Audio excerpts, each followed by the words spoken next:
Hello, and welcome to Cheers to Fears, where we take horror films and turn them into drinking games.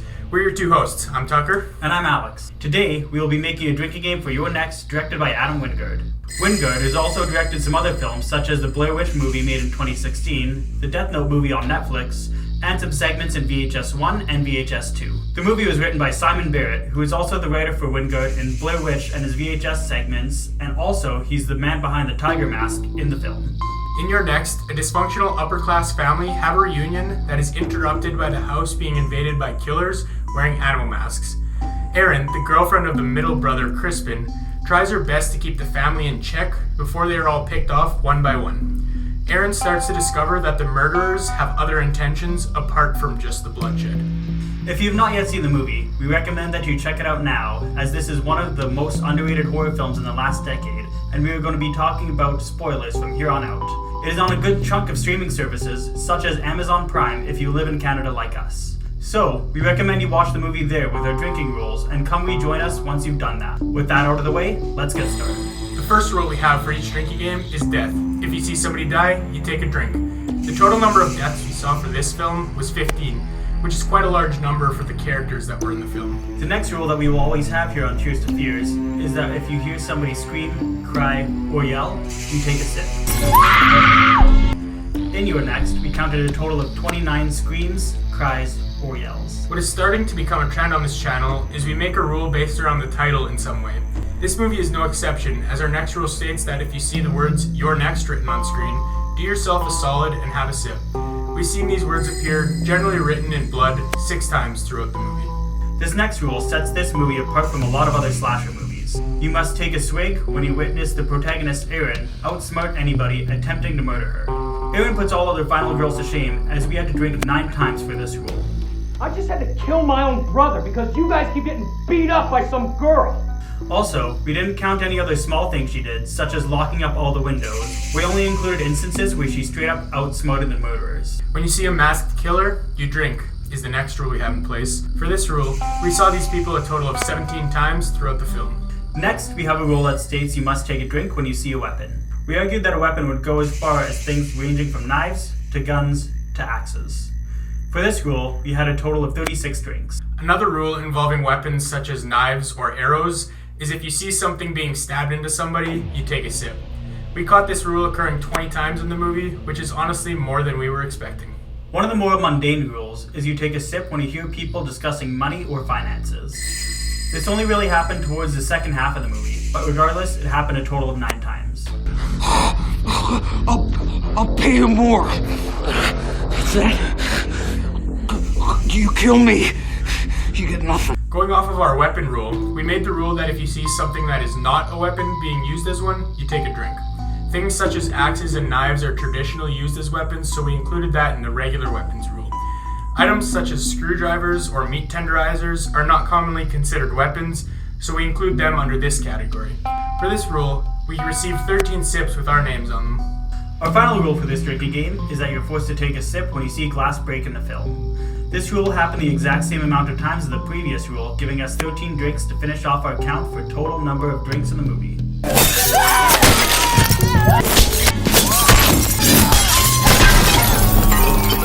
And that is all the rules for the You're Next drinking game. The total number of drinks for this movie by our count comes to 165, which is the equivalent of drinking exactly 5.5 standard 12-ounce cans, if you end up using our standard 30 sip per can scale. This drinking game is one of the harder ones that we have done in a while. So as you were saying, this drinking game is quite a bit harder than the ones we've been doing recently with like 100 or like 90. Yeah. This one is 165, which is definitely, I'd say, probably top 5 for the drinking games that we've done. Yeah. On top of that, there's just some scenes that are kind of brutal, such as 5 screwdrivers getting stabbed into somebody.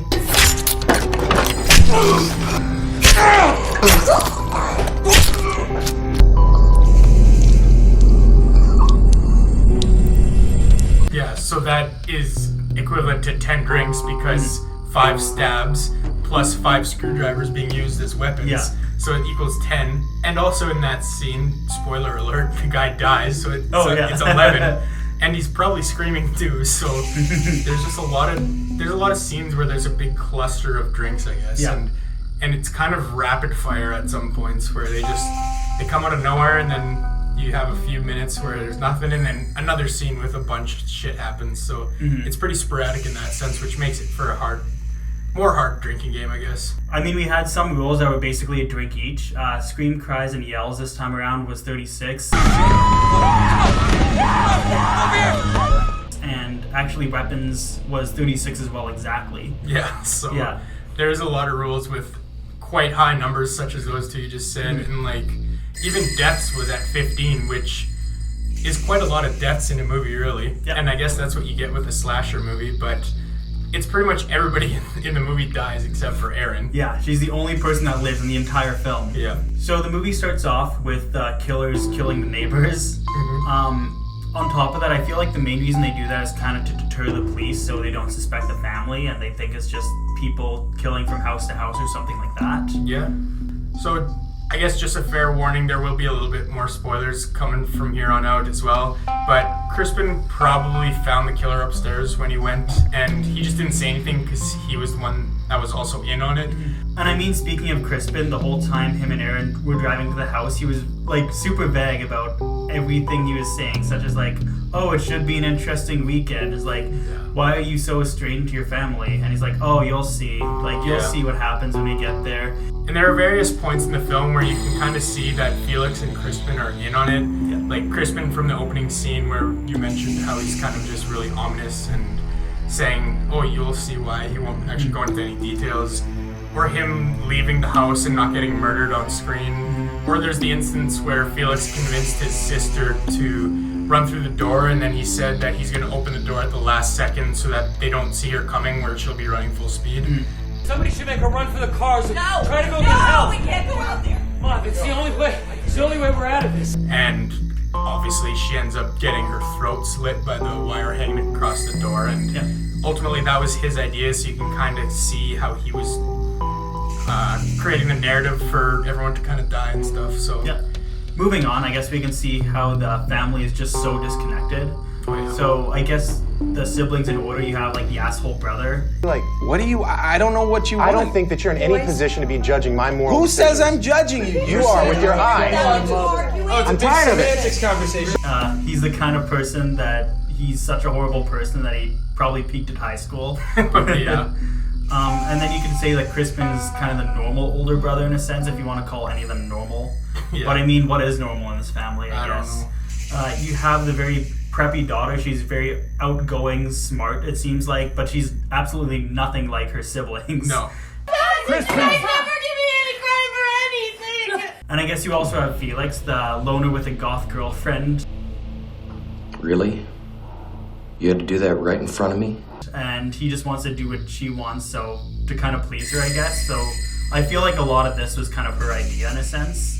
Yeah, and her name is Z, so like, what was up with her in the scene where she wanted to have sex beside his dead mom? That was pretty messed up. That's fucked. So after he turns that proposal down, he doesn't want to have sex beside his mom. She's like, oh, well, we never do anything exciting. It's like, yeah, that's so exciting. I don't know, she was a little bit twisted, clearly. Yeah. And up until that point, she basically did nothing in the movie, and that just kind of came out of nowhere. But yeah, speaking about the siblings, like, as we kind of list them down, they almost have nothing in common. Oh yeah, and you can kind of see that because they're all arguing around the table at dinner too. All of them. So they do a good job of showing you that there's a lot of tension within the family.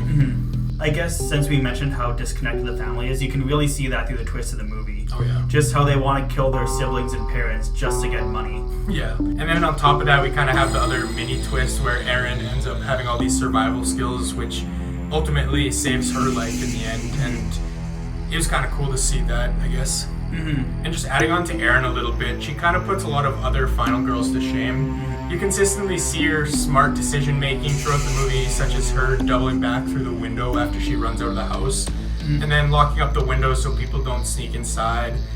Or then you have the axe trap by the front door, which you could really make her a jigsaw apprentice at that point, clearly.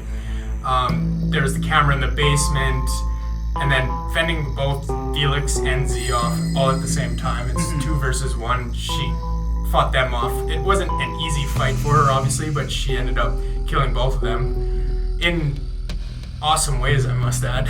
I mean, I'd say it's a little bit harder than it looks because obviously 2 people against 1. I guess you can say that she is a little bit injured from the huge glass shard that's in her leg from jumping out of the 2 stories. Yeah. And that glass was pretty deep in her leg. Like, Yeah. that would hurt a lot. I guess you can kind of see that Erin was supposed to die because she was consistently getting targeted by the killers or Felix or Z. Like as when Z tried to bash her over the head with nails. Or, the crossbow scene when they were shooting at everyone. They didn't shoot at Z or the boyfriend, but they did shoot at Erin. And it also leads me to believe that, like, in the very end, Felix got a call from Crispin, but obviously Crispin didn't know that it was Erin on the phone. He didn't even mention Erin's name. He's just like, Felix, is it all over? I'm coming inside. And doesn't really say anything. Obviously, at that point, it's kind of supposed to be everyone who is in on it for the most part. Yeah. Especially when you're calling your brother about, like, murdering everybody, right? Oh, yeah. And then kind of to end things off, they have that iconic shot of her through the window with the axe, like she's the serial killer. Or rather, the true threat, I guess. And that leads us to the next point where she did in the end kill 7 people, if you want to include the police officer at the end. And not to mention, she's the only person that lives, so that's why it kind of seems like she was the bad guy in the end. But clearly we know, because we saw the events unfold, that she isn't the bad guy, and she was just saving herself. Yeah. I guess the main death that kind of changed the overall tone of the movie was the father's death.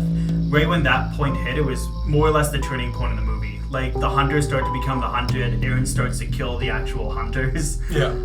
Or the slasher movie becomes kind of a black comedy. Just the overall tone of the movie just shifts, and it works really well, kind of like it does in Cabin in the Woods. Yeah, and people are always begging for a competent person in a horror movie, and this one actually gave us one for once. Yeah, this is probably one of the most competent persons in a horror movie. Yeah. I mean, there is other ones, obviously, like Halloween with Laurie Strode, but, like, this is just kind of turning it up a notch, I guess. Yeah. She even had her own soundtrack.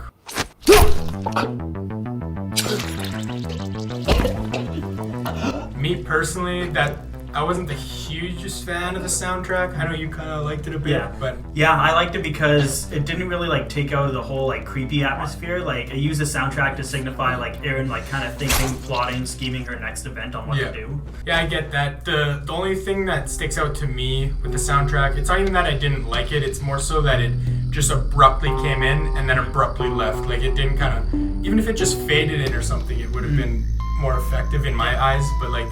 Yeah, it was just a little bit of a nitpick for me. It didn't take me out of the movie by any means. So overall, what were your thoughts on this film? Overall, this is honestly one of my favorite slasher movies. Just everything was very well done. Like, the tone, the pacing, the twists, cinematography, acting, everything was just fantastically well done in my opinion. Yeah, I agree. This was a really well done slasher flick. And, like, they do a good job of using the classic slasher tropes.